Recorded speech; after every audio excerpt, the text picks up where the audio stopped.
واقعہ کربلا تاریخ کا دردناک واقعہ ہے۔ یہ اقتدار کی جنگ نہیں تھی، اقدار کی جنگ تھی۔ دو شخصیتوں کی لڑائی نہیں تھی، دو نظریات کا ٹکراؤ تھا۔ یہ حق اور باطل کا معرکہ تھا۔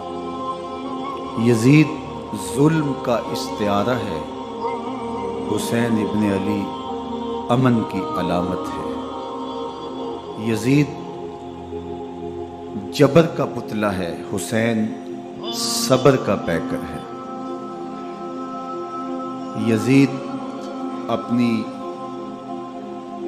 بدطینت فطرت اور اپنی طبع ناہموار کے باعث دنیا پر ذلت و رسوائی، ظلم، جبر، جور و زیادتی کی علامت بن کے ابھرا، اور حسین ابن علی رضی اللہ تعالی عنہ حق و صداقت کا نشان بن کے ابھرا۔ کربلا کے تپتے ہوئے ریگزار میں حسینی اور یزیدی دو کردار سامنے آتے ہیں۔ اقبال نے کہا تھا، موسیٰ و فرعون و شبیر و یزید، ایند و قوت از حیات آیت پدید۔ زندہ حق از قوت شبیری است، باطل آخر داغ حسرت میری است۔ سرخ رو عشق غیور از خون او، شوخی ای مصرع از مضمون او۔ تا قیامت قطع استبداد کر، موج خون او چمن ایجاد کر۔ یزید بہدل کی بیٹی محسون کا ناپاک بیٹا تھا، اور حسین محمد عربی کی بیٹی فاطمہ کا شہزادہ تھا۔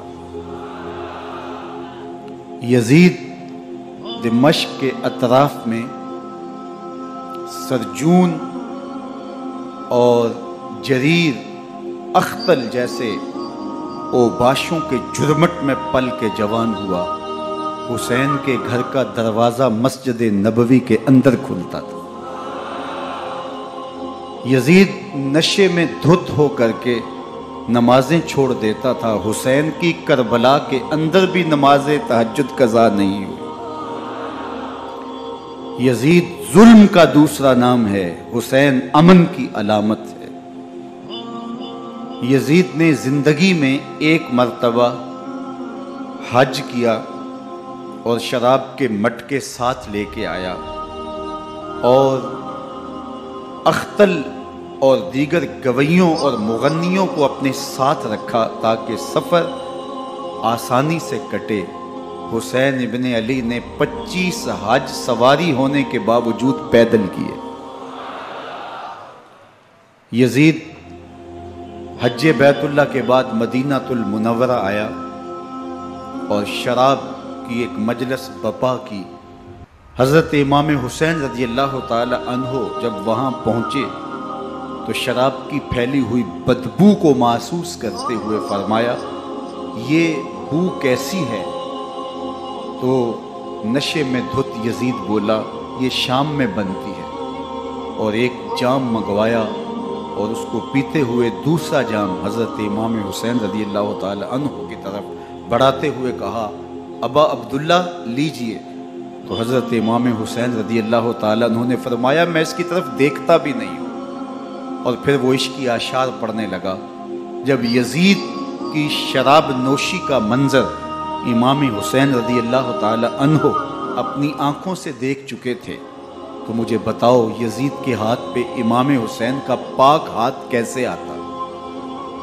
حضرت امام حسین رضی اللہ تعالی عنہ جس ماحول میں پلے تھے، جس ماحول میں پرورش پائی تھی، جس ماحول میں رہے تھے، وہ پاکیزہ اور تقدس مآب ماحول تھا۔ اور یزید کبھی اطراف دمشق میں، کبھی غوطہ میں، کبھی الخزرہ محل میں، اور کبھی کہاں اور کبھی کہاں داد عیش دیتا رہا اور لہو و لعب کے اندر مصروف رہا، اور اس کی زندگی ان چیزوں سے عبارت تھی۔ وہ محرمات کو حلال قرار دیتا، شراب نوشی اس کی ہڈیوں میں رچی ہوئی تھی، اور شریعت بیضا کا مذاق اڑایا کرتا۔ اور حسین ابن علی رضی اللہ تعالی عنہ کی دوستیاں جن لوگوں سے تھی وہ عبداللہ ابن عباس تھے، عبداللہ ابن عمر تھے، حضرت عبد الرحمن بن ابو بکر رضی اللہ تعالی عنہ تھے۔ یزید تو جوا کھیلتا رہا، یزید تو قمار بازی کرتا رہا، یزید تو شراب نوشی کرتا رہا، اور حسین ابن علی مسجد نبوی کے منبر میں حضور کے پہلوؤں میں بیٹھتے رہے۔ زمانے نے وہ منظر دیکھا کہ سرخ رنگ کے جوڑے پہنے ہوئے حسنین کریمین حجرہ فاطمہ سے نکلتے ہیں، کم عمری کی وجہ سے کبھی گرتے ہیں کبھی سنبھلتے ہیں، اور آقا کریم خطبہ ارشاد کر رہے ہیں، خطبہ چھوڑ کے حضور نے شہزادوں کو اٹھا لیا۔ وہ منظر بھی زمانے نے دیکھا۔ حضرت عبداللہ بن شداد کہتے ہیں کہ حضور سجدے میں تھے اور سجدہ اتنا طویل ہو گیا، ہمیں لگا یا تو وحی کا نزول ہو رہا ہے یا پھر اللہ کا حکم آ گیا اور اللہ کے محبوب کی روح قبض کر لی گئی۔ لیکن میں نے جب نظریں اٹھا کے ننکیوں سے دیکھا تو کیا منظر تھا کہ حسین ابن علی حضور کی پشت پہ بیٹھے ہوئے اور میرے آقا سجدے کو طول دے رہے۔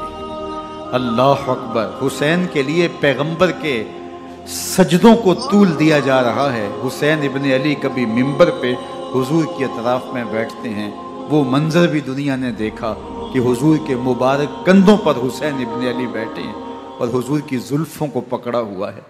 تو حضرت عمر رضی اللہ تعالیٰ عنہ دیکھ کے کہتے ہیں واہ واہ کیسی سواری میسر آئی حسین ابن علی کو۔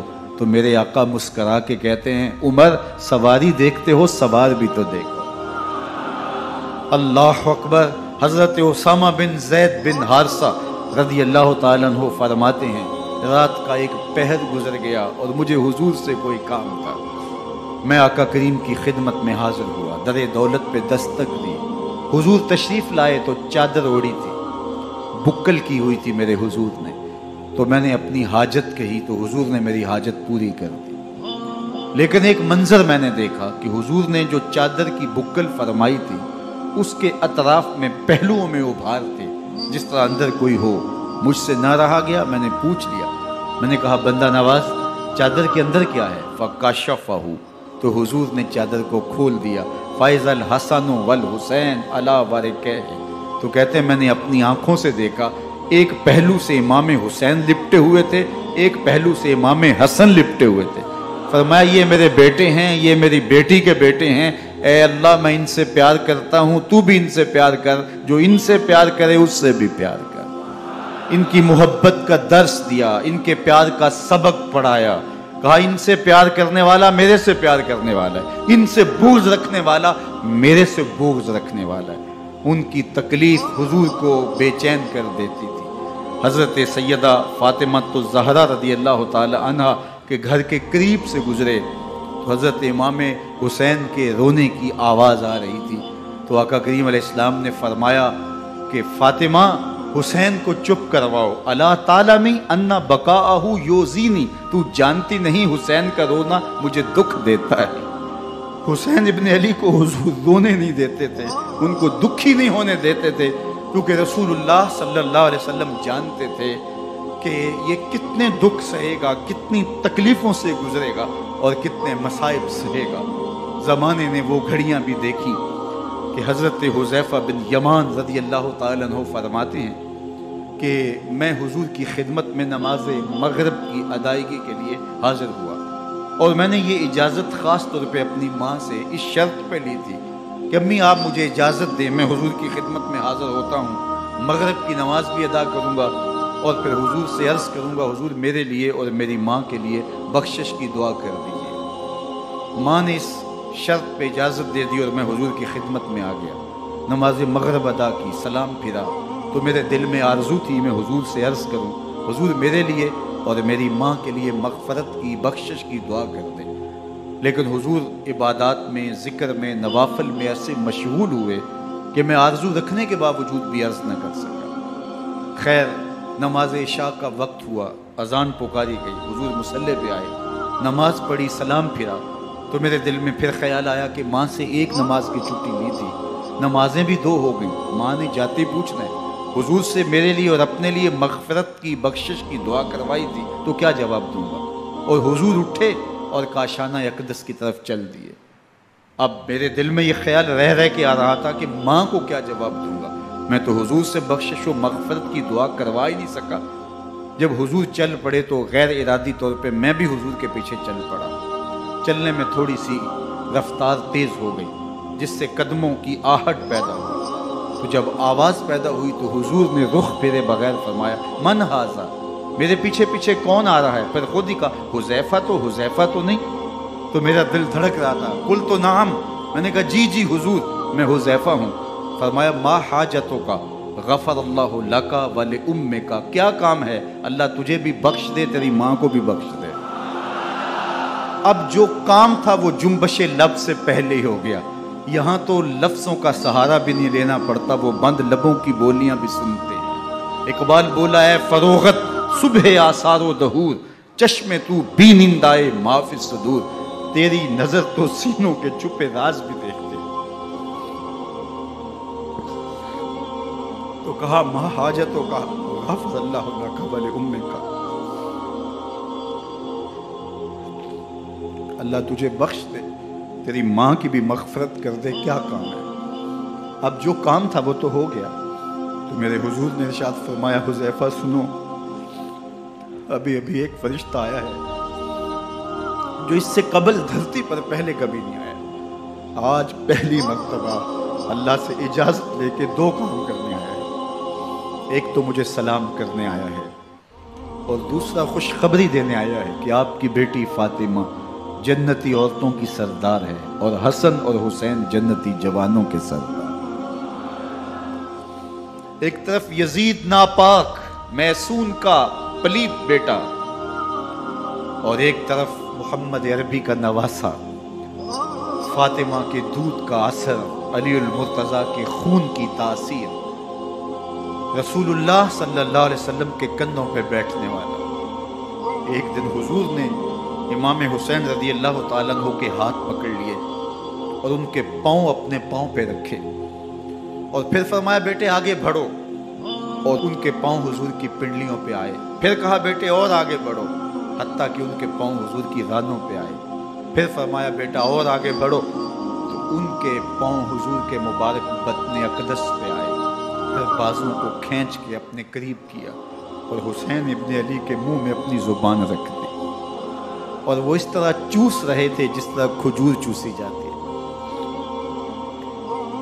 تو اللہ کے محبوب علیہ السلام نے حسین ابن علی کو اپنی زبان کا لعاب دہن دے کر کے، وہ شیر رحمت دے کر کے، وہ کوثر و تسلیم سے پاکیزہ تر آب رحمت عطا کر کے ان کی ہمیشہ کے لیے پیاس بجھا دی، تاکہ کل کربلا کے تپتے ہوئے ریگزار میں حسین ابن علی کو پیاس کی شدت تنگ نہ کرے اور پائے استقلال میں لغزش نہ آنے پائے۔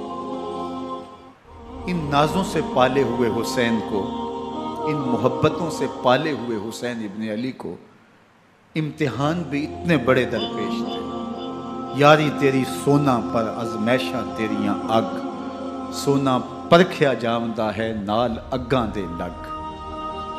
جتنا بڑا شخص ہوتا ہے اتنی آزمائشیں بھی بڑی ہوتی ہیں۔ پیغمبر رحمت کی آغوش میں کھیلنے والا، حجرہ فاطمہ کا جانشین، مصلی رسول کا وارث، منبر رسول صلی اللہ علیہ وآلہ وسلم پر حضور کے مبارک پہلو اور گود میں بیٹھنے والا حسین، حضور کی زبان چوسنے والا حسین، حضور کے کندھوں پہ سواری کرنے والا حسین، آقا کریم علیہ الصلوۃ والسلام کے مبارک سجدے کی حالت کے اندر حضور کی پشت پہ کھیلنے والا حسین، جس حسین کا دروازہ مسجد نبوی کے اندر کھلتا تھا اور یزید کی کرتوتوں کے چشم دید گواہ تھے۔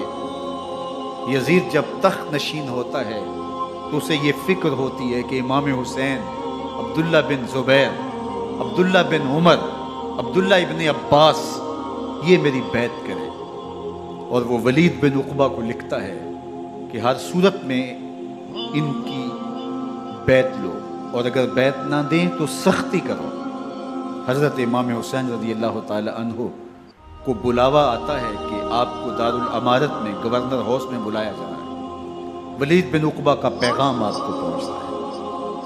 آپ اس وقت فرماتے ہیں کہ اس وقت جو پیغام پہنچا ہے وہ کسی خطرے سے خالی نہیں ہے، تو کچھ سواروں کو ساتھ لیا، کہا تم دارالامارت کے باہر کھڑے رہنا، اگر میری آواز بلند ہوئی تو اندر آ جانا، ورنہ تم انتظار کرنا۔ آپ اندر گئے۔ ولید بن عقبہ نے مروان کو بھی بلایا تھا۔ مروان بن حکم یہ گورنر مدینہ ولید سے پہلے رہ چکا ہے، تو اس نے مشورہ دیا کہ سختی کی جائے۔ خیر ولید بن عقبہ نے کہا کہ یہ خط ہے، حضرت امیر معاویہ کا انتقال ہو گیا اور یزید تخت نشین ہوا ہے، لہٰذا وہ آپ سے بیعت کا مطالبہ کرتا ہے۔ تو حضرت امام حسین رضی اللہ تعالیٰ عنہ نے فرمایا کہ میرے جیسا شخص یوں چھپ کے بیعت نہیں کر سکتا، اور آپ واپس پلٹے۔ مروان بن حکم نے ولید بن عقبہ کو کہا کہ یہ موقع ہے، جانے نہ دیا جائے، اگر یہ نکل گئے تو دوبارہ تم قابو نہیں پا سکتے اور انہیں یہیں قتل کر دیا جائے۔ حضرت امام حسین رضی اللہ تعالیٰ عنہ نے یہ بات سن لی۔ کہتے ہیں حضرت امام حسین انہی قدموں کے بل واپس پلٹے اور مروان بن حکم سے مخاطب ہو کے کہا، مروان کیا بول رہا ہے؟ وہ خاموش ہو گیا۔ تو میں تو جانتا نہیں ہم کون ہیں؟ آنا حسین ابن علی ابن ابی طالب، میں حسین ہوں، میں علی کا بیٹا ہوں، ہمارے گھر میں قرآن اترتا رہا ہے، وحی کا نزول ہوتا رہا ہے، اور یزید فاسق ہے، فاجر ہے، مسلمانوں کا قاتل ہے اور شرابی ہے، میں ڈنکے کی چوٹ پہ یزید کی بیعت سے انکار کرتا ہوں۔ بس حیدری کچھار سے محمدی شیر نکل آیا ہے۔ اب اوسان خطا ہو گئے، راستہ چھوڑ دیا، واپس آئے، سیدہ زینب سے ملے، کہا مدینے کو چھوڑنا پڑے گا۔ کہا بھیا کیا ہوا؟ کہا یزید بیعت لینے پہ مصر ہے اور میں کسی صورت بھی بیعت نہیں کروں گا، رسول اللہ کا مدینہ ہمارے خون سے لالہ زار بنے گا، میں نہیں چاہتا کہ حضور کے شہر نور کی حرمت پامال ہو۔ دوستو وہ کیسا منظر ہوگا جب حسین ابن علی نے آخری حاضری حضور کے روضے پہ دی ہو۔ حاجی یا معتمر 10 دن کے لیے، 8 دن کے لیے، 20 دن کے لیے مدینہ المنورہ عارضی سکونت اختیار کرتا ہے، اور حضور کے روضہ انور سے، اس شہر نور سے، ان گلیوں سے، ان بام و در سے ایسا مانوس ہو جاتا ہے کہ جب واپس پلٹ رہا ہوتا ہے ان دعاؤں کے ساتھ کہ دوبارہ آنا بھی نصیب ہو، اور اسے لگتا ہے کہ میں دوبارہ بھی بلایا جاؤں گا، لیکن اس کے باوجود شہر حبیب چھوڑنا قیامت سے کم نہیں ہوتا۔ اعظم چشتی مرحوم آخری بار جب حضور کے روضہ انور پہ گئے تو بیمار تھے، ویل چیئر پہ تھے۔ باب بقی سے باہر نکلے تو خادم سے کہا کہ میری ویل چیئر پیچھے سے کھینچو تاکہ میرا رخ روضہ انور کی طرف رہے، اور وہ پیچھے سے کھینچتا چلا جا رہا ہے، اور جب باب مکہ سے پیچھے جنت البقیع کے قریب سے گنبد خضرا نگاہوں سے اوجل ہونے لگا تو اعظم چشتی مرحوم نے کہا، جان بدن سے نکلتی ہے اعظم، جان بدن سے نکلتی ہے اعظم، کوئی آسان ہے مدینے سے جدا ہونا،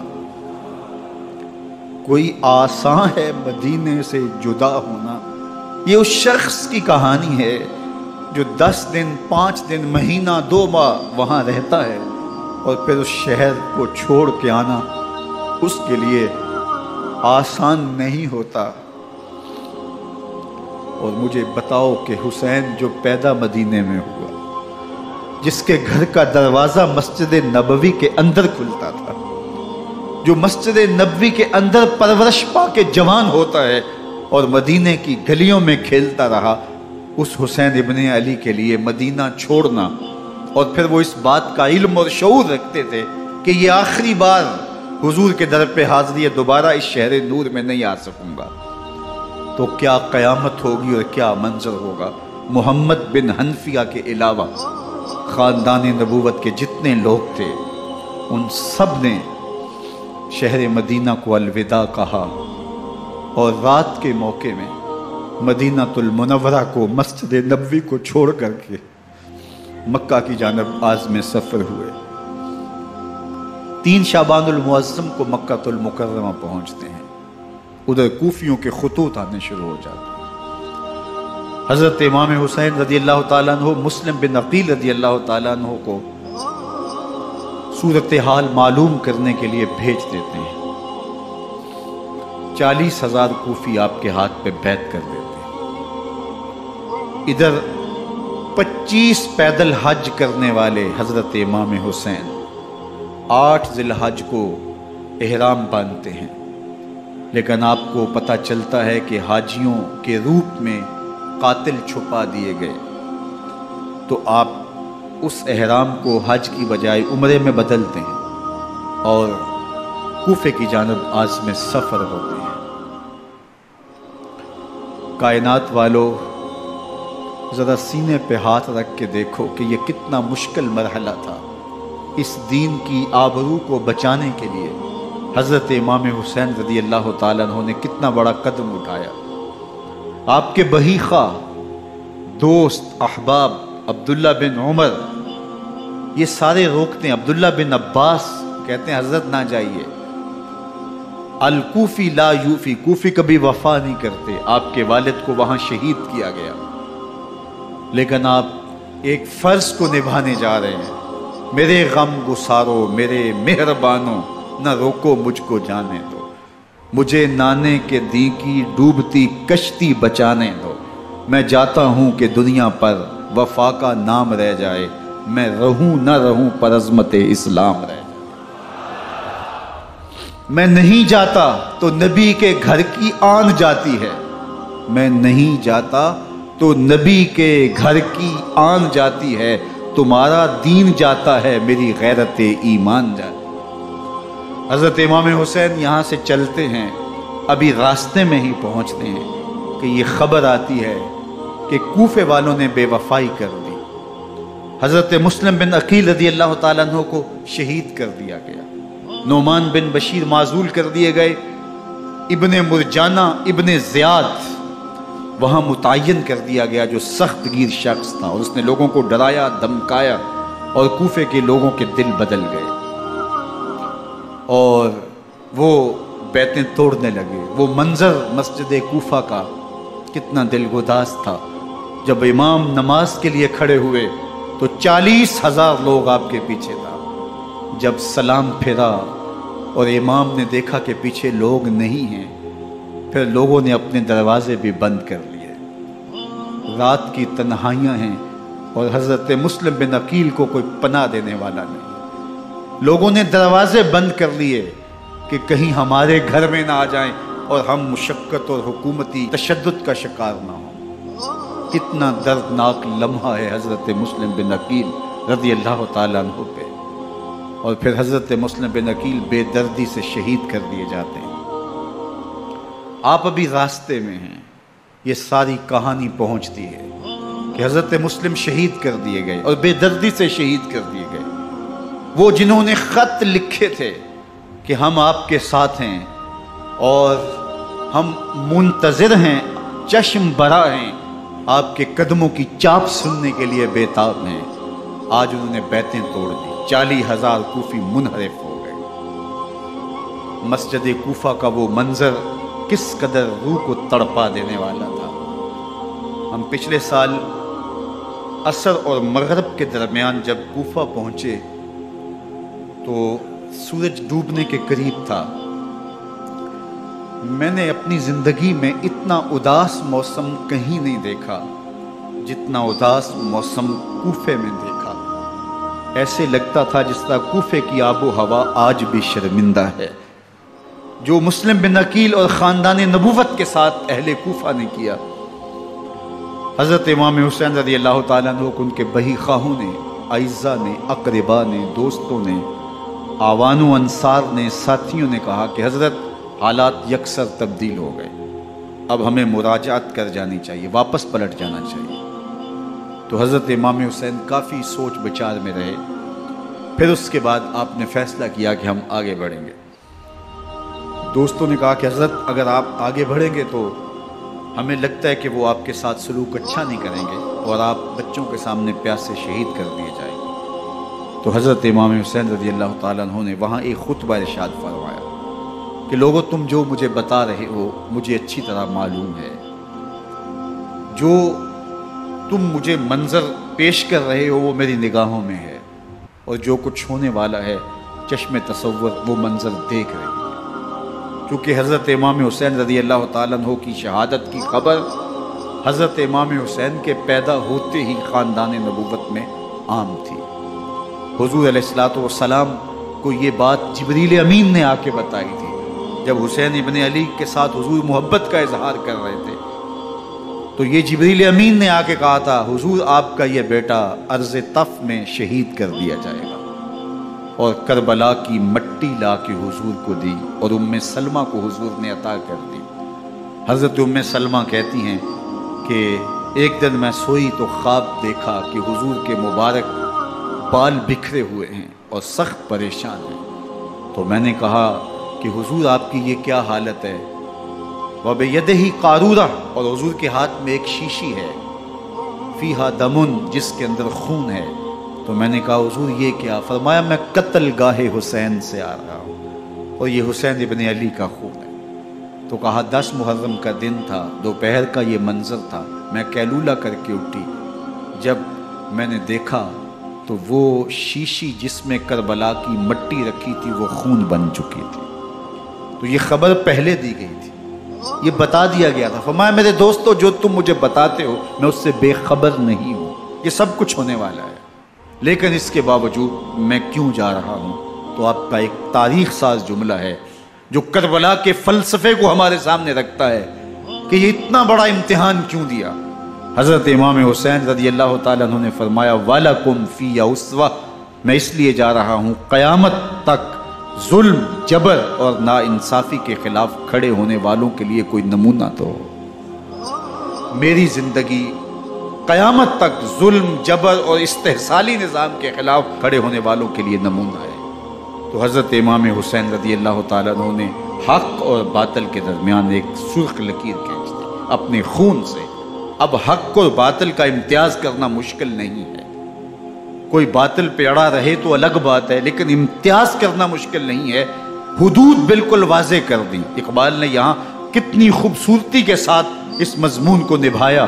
سرخ رو عشق غیور از خون او، شوخی ای مصرع از مضمون او، تا قیامت قطع استبداد کر، موج خون او چمن ایجاد کر۔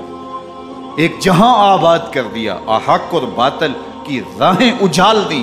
اب لوگوں کو یزید کا چہرہ پہچاننے میں دیر نہیں لگتی، وقت کے ہر یزید کا چہرہ آسانی سے پہچانا جا سکتا ہے۔ یہ معرفت زمانے کو کروائی کس نے؟ حسین ابن علی نے کروائی رضی اللہ تعالی عنہ۔ تو حضرت امام حسین نے فرمایا کہ جو میرے ساتھ ہونے والا ہے میں اچھی طرح جانتا ہوں، لیکن میں اس کے باوجود آگے بڑھوں گا۔ پھر بڑھے اور کربلا میں جا کے خیمہ زن ہو گئے۔ 7 محرم کو پانی بند کر دیا گیا۔ پانی بند ہوا تو کھانا بھی میسر نہیں تھا، لیکن ذکر پانی کا ہوتا ہے اس لیے کہ کھانے کے بغیر انسان کئی دن کاٹ لیتا ہے، لیکن پانی کے بغیر گزر نہیں ہوتی۔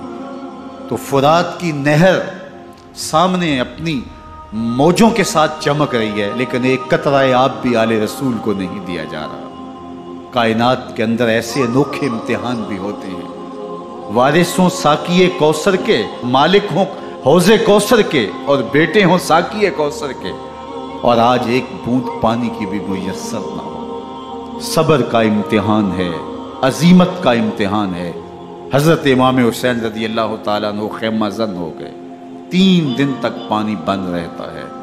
9 محرم کو رات کی تنہائی میں حملہ آور ہونا چاہتے ہیں، لیکن آپ نے کہا کہ ہمیں اللہ کے حضور عبادت اور ذکر کے لیے وقت دیا جائے۔ ساری رات ذکر میں گزرتی ہے، عبادات میں گزرتی ہے۔ رات کے اندھیرے میں آپ چراغ بجھا دیتے ہیں۔ آوان و انصار کو کہتے ہیں کہ ان کی دشمنی میرے ساتھ ہے، انہیں میرا خون چاہیے، اگر تم رات کی تاریکی میں نکل جاؤ تو میں تم سے کوئی مواخذہ نہیں کروں گا، اور یہ بھی تمہارا پیچھا نہیں کریں گے، اس لیے کہ ان کا مطلوب تم نہیں ہو، ان کا مطلوب میں ہوں۔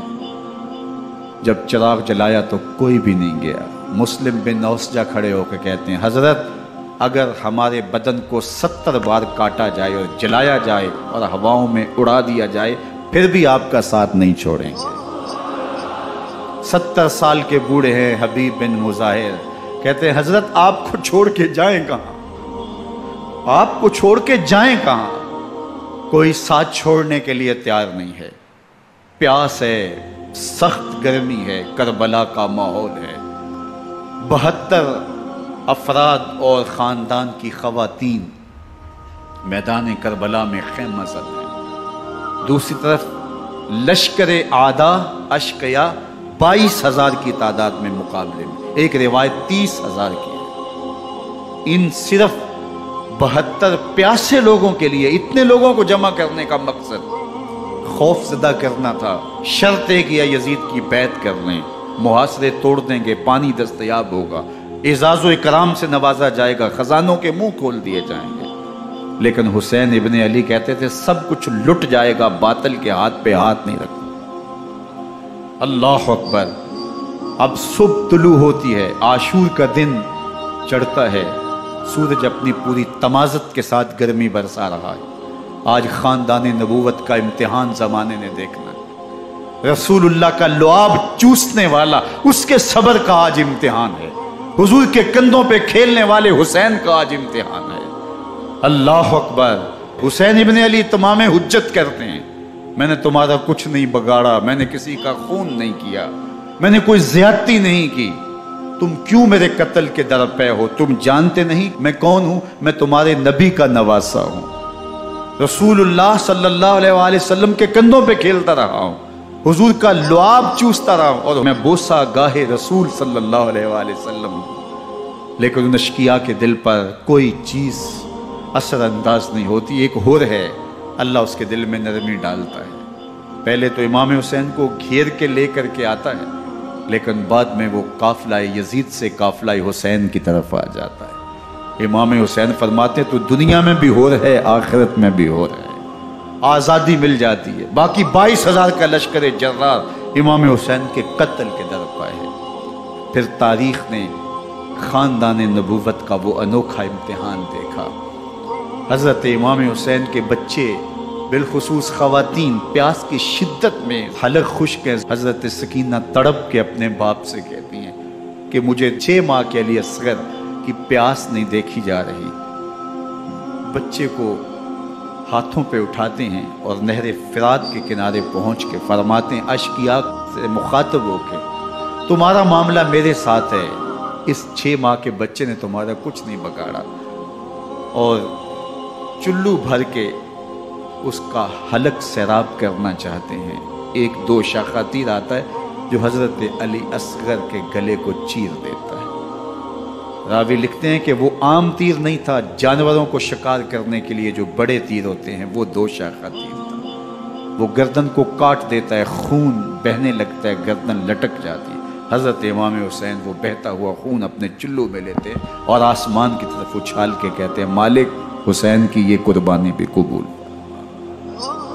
یہ تماشا لبے بام نہیں ہے، بچہ بیمار ہو ڈاکٹر جواب دے دیں، ماں باپ کے ہاتھ پھول جاتے ہیں، زندگی کی سانسیں ابھی چل رہی ہوتی ہیں، لیکن ڈاکٹر کہے کہ یہ میرے بس کا روگ نہیں ہے، کہیں اور لے جاؤ، تو زندگی کا لف و نشر غیر مرتب ہو جاتا ہے۔ میں سلام پیش نہ کروں حسین ابن علی کو، 6 ماہ کا علی اصغر ہاتھوں میں دم توڑتا ہے، گردن لٹک جاتی ہے، خون بہ رہا ہے، اب خیموں کی طرف بڑھ رہے ہیں، لیکن زبان پہ شکایت نہیں ہے، کہتے ہیں مالک حسین کی یہ قربانی قبول کر۔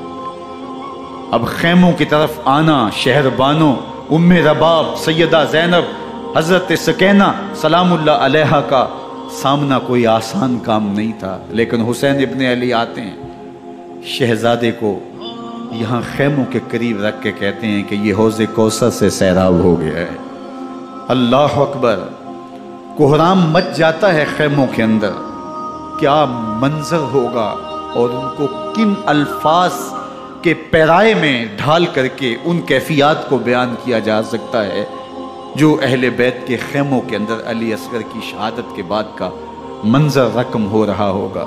اللہ اکبر، ادھر اشکیا آوازیں دے رہے ہیں، مبارزت کے لیے پکار رہے ہیں۔ زمانے نے پھر وہ منظر بھی دیکھا کہ جوان بیٹے کو 18 سال کی کمائی حضرت امام حسین میدان عمل میں بھیج رہے ہیں۔ وہ علی اکبر جو حسین کا نور نظر ہے، آنکھوں کا قرار ہے، دل کی تسکین ہے۔ اور پھر حضرت علی اکبر جب گھوڑے کی زین سے فرش زمین پہ گرتے ہیں تو باپ کو آواز دیتے ہیں، اور حضرت امام حسین جو ہے وہ آگے جا کے بیٹے کی لاش اٹھاتے ہیں۔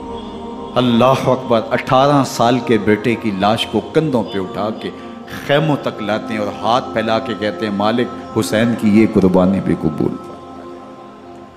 کبھی قاسم بن حسن کی لاش اٹھا کے لاتے ہیں، کبھی اون و محمد کی لاشیں اٹھا کے لاتے ہیں، بھتیجوں کی، بھانجوں کی، بھائی عباس کے کٹے ہوئے بازو اور زخموں سے چھدا ہوا لاشا۔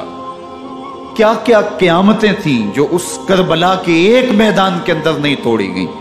حضرت امام حسین پر دکھ پہ دکھ، تکلیفوں پہ تکلیفیں، اب 71 لاشیں اٹھا کے خیموں تک پہنچا چکے، اور ادھر مبارزت کی دعوت دی جا رہی، آؤ میدان عمل میں آؤ، اب دیر کیوں کر رہے ہو۔ رسول اللہ کا حرم، رسول اللہ کی شہزادیاں جو نازوں میں پلی تھی، وہ کلیاں جو شبنم کا بوجھ بھی گوارا نہیں کر سکتی تھی، آج مصیبتوں کے پہاڑ ٹوٹ گئے۔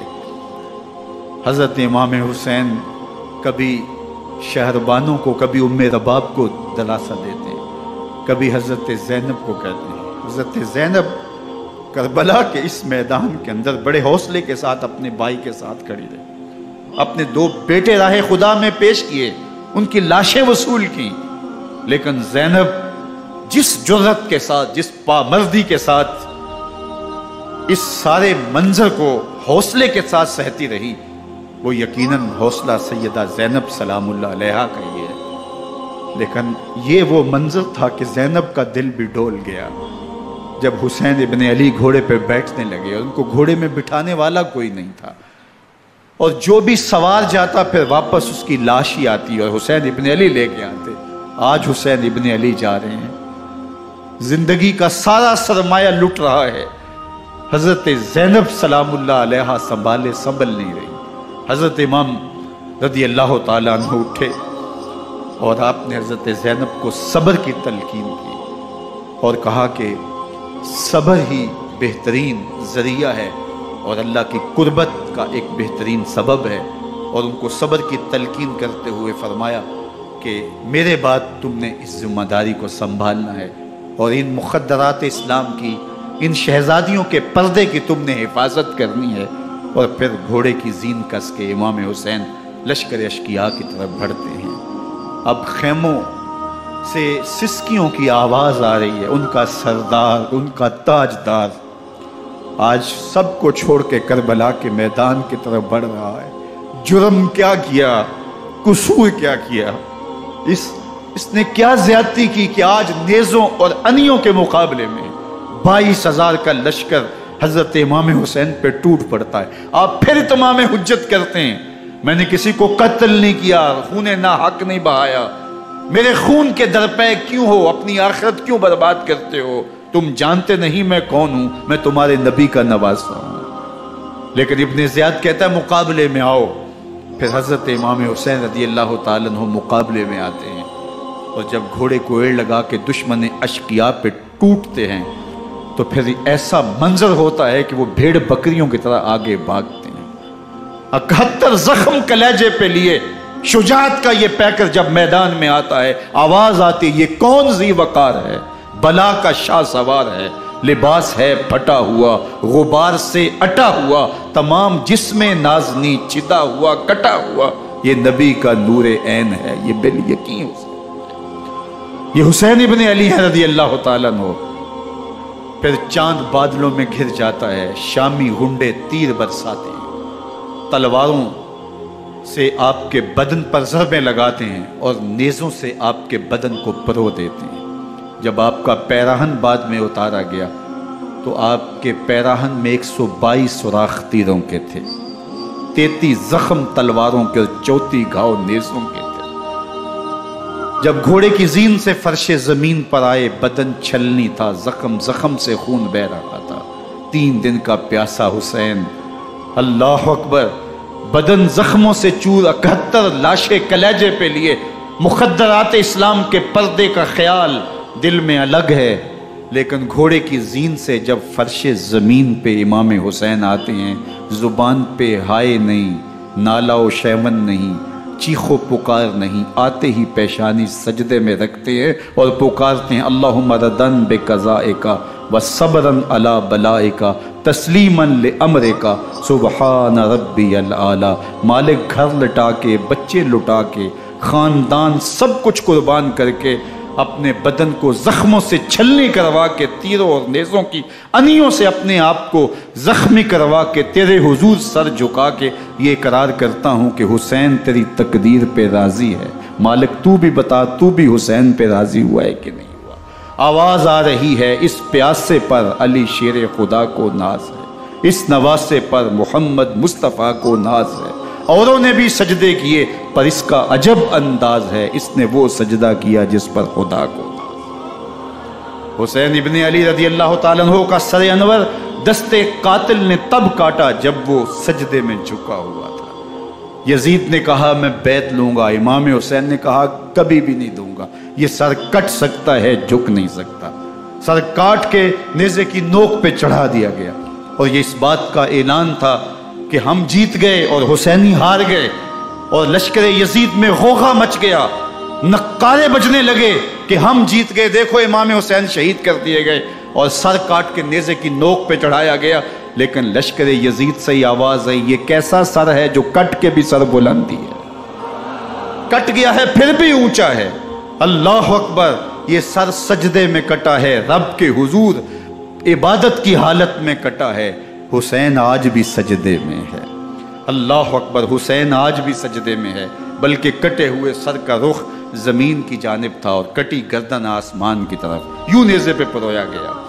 اللہ اکبر، ایک شاعر نے نقشہ کھینچا، بآنکھ سر نیزے پہ اور سوئے زمین ہے روح، یعنی سجدہ ثانی کی ہے آرزو۔ رکعت کے 2 سجدے ہوتے ہیں، ابھی ایک سجدہ ہوا تھا کہ دست قاتل نے سر کاٹ دیا، کہا حسین کی پیشانی میں دوسرے سجدے کی تمنا مچل رہی۔ یہ تھا حسین ابن علی کا سجدہ، ساری زندگی رب کے حضور سجدہ قضا نہیں ہونے دیا۔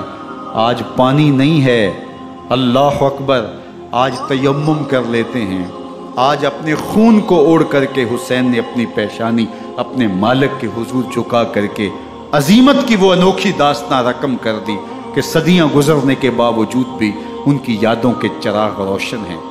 جب حضرت امام حسین اور دوسرے آیان و انصار کو شہید کر دیا گیا تو ان کے سر نیزوں کی نوک پہ چڑھا دیے گئے۔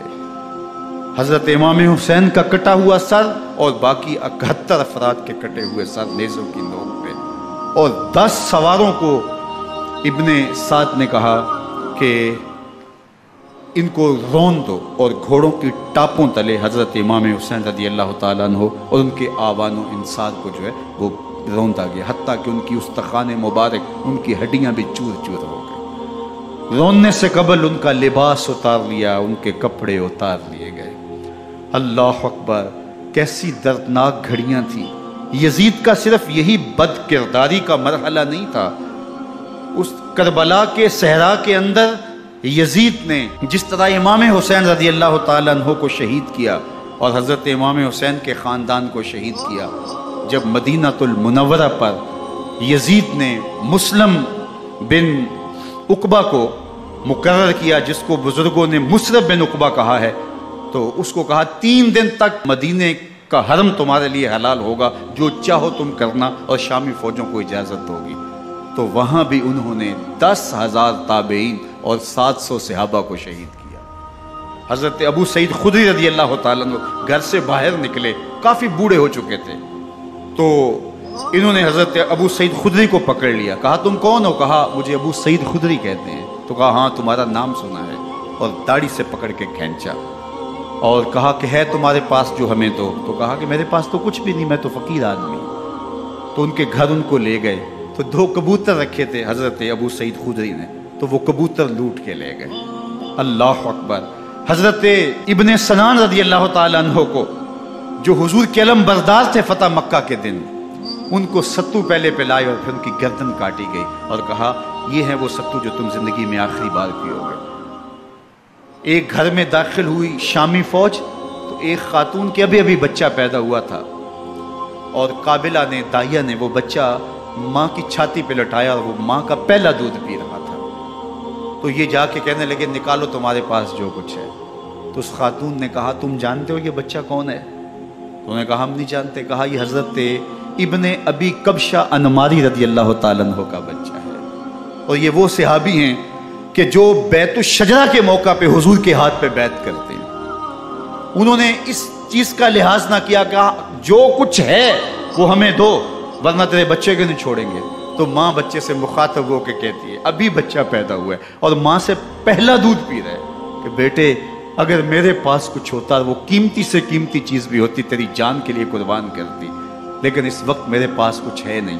تو ایک شکی آگے بڑھا اور بچے کو ایک ٹانگ سے پکڑ کے کھینچ کے دیوار کے ساتھ پٹک کے مارا، جس سے دماغ کا بھیجا نکل گیا۔ کیا کیا زیادتیاں نہیں کی۔ 700 صحابہ حرہ کے واقعہ میں شہید کیے یزید نے، اور 10,000 تابعین شہید کیے۔ مسجد نبوی میں ممبر رسول کے ساتھ گھوڑے باندھے، اور وہ ممبر رسول اور مصلی رسول کے قریب لید کرتے رہے۔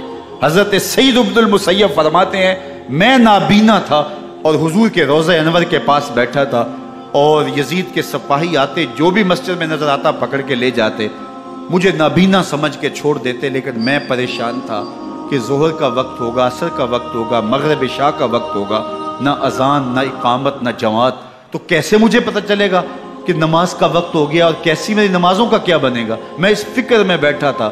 لم ازل اسمع الاذان والاقامت من قبر رسول اللہ صلی اللہ علیہ وآلہ وسلم۔ فرماتے ہیں جب بھی پھر نماز کا وقت آیا، گنبد خضرا سے اذان کی بھی آواز آئی، اقامت کی بھی آواز آئی۔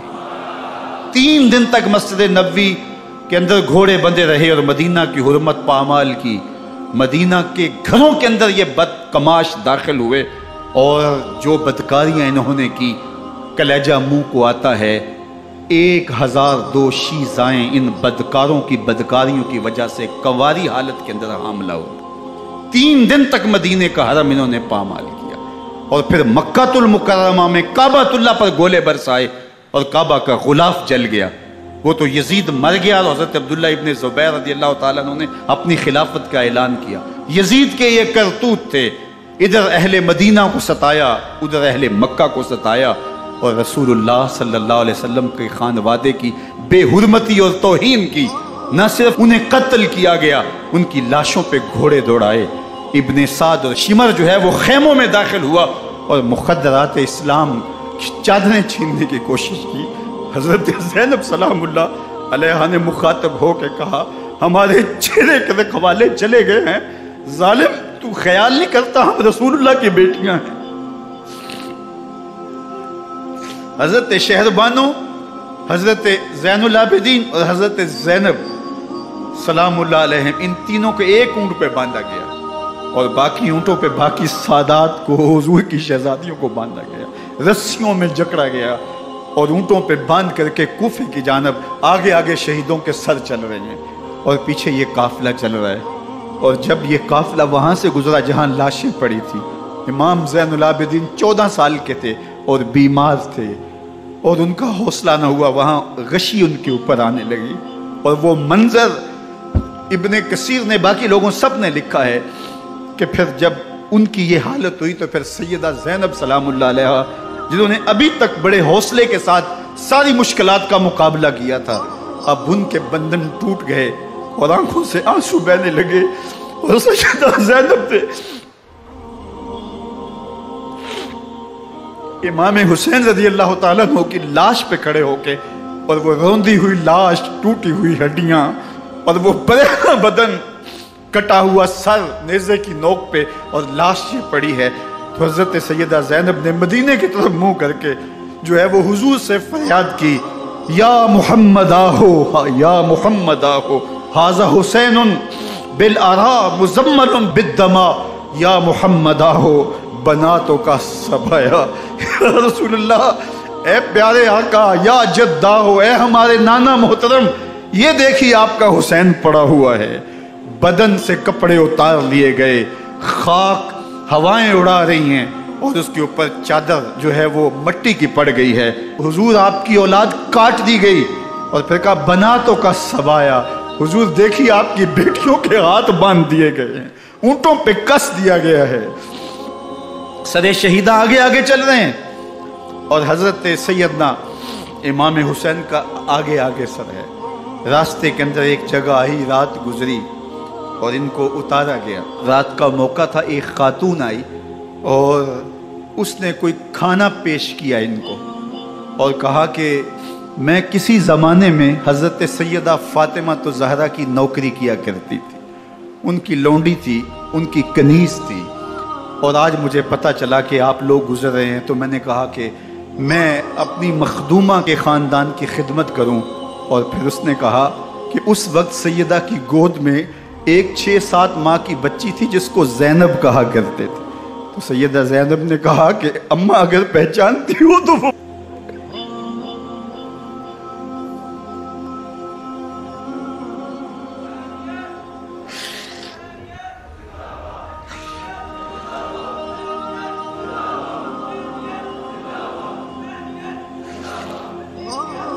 یہ تاراج اور لٹا ہوا کارواں پھر وہاں سے کوفے میں کیسے پہنچا، اور کوفے کے اندر سیدہ زینب سلام اللہ علیہا نے وہ یزید کے دربار میں، ابن زیاد کے دربار میں وہ جرأت آمیز جو باتیں کہیں، اللہ اکبر، زینب کی زبان میں علی کی خطابت بول رہی تھی، اور پھر دشمن اور دوست سارے رونے لگے، اور وہ کیا دل گداز منظر تھے۔ اور پھر یہ سروں کا قافلہ اور سادات کرام کا مشکیں کسی ہوئی ہیں اور اونٹوں پہ باندھے ہوئے، ان کو وہاں سے پھر قادسیہ، اور قادسیہ سے پھر دمشق یزید کے دربار میں پہنچایا گیا، اور وہاں سے یہ لٹے ہوئے خانمہ برباد تاراج لوگ مدینہ المنورہ میں کیسے پہنچے، اور اہل مدینہ نے کیسے استقبال کیا، اور وہ منظر کتنا دلگداز تھا جب اہل مدینہ زینب سے پوچھتے تھے زینب حسین کہاں ہے؟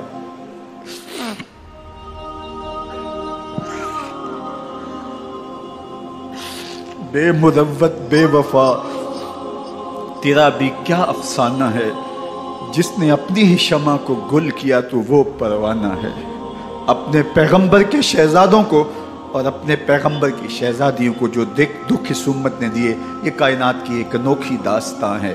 اللہ ہمیں اسوہ شبیری پہ عمل کی توفیق عطا کرے اور ان کے نقوش پاک کی برکتیں دے، اہل بیت کی محبت ہماری روحوں میں جذب کر دے، اور جس عظیمت کے ساتھ، جس حوصلے کے ساتھ انہوں نے دکھوں کو جھیلا، جو دہکتی آگ کے شعلوں پہ سویا وہ حسین، جو جواں بیٹے کی میت پر نہ رویا وہ حسین، جس نے سب کچھ کھو کے کچھ نہ کھویا وہ حسین، مرتبہ اسلام کا جس نے دوبالا کر دیا، خون نے جس کے دو عالم میں اجالا کر دیا، جو کہ سوزے غم کو سانچے میں خوشی کے ڈھال کے مسکرایا موت کی آنکھوں میں آنکھیں ڈال کے۔ اے حسین ابن علی تم پر سلام، نازش آل نبی تم پر سلام۔ ذرا میرے ساتھ یہ پڑھ لیجئے، اے حسین ابن علی تم پر سلام، نازش آل نبی تم پر سلام، تم پہ لاکھوں رحمتیں لاکھوں سلام، اے شہیدان محبت کے امام، لالا گوں لالا بدن لالا کفن، اے چمن اندر چمن، زندگی ہی زندگی تیری حیات، اے حیات اندر حیات اندر حیات، افتخار ملت بیضا ہے تو، رب کعبہ کی قسم یکتا ہے تو، فخر کا دل میں دریچہ باز کرنا چاہیے، جن کا تو آقا ہے ان کو ناز کرنا چاہیے۔ وآخر دعوانا ان الحمدللہ۔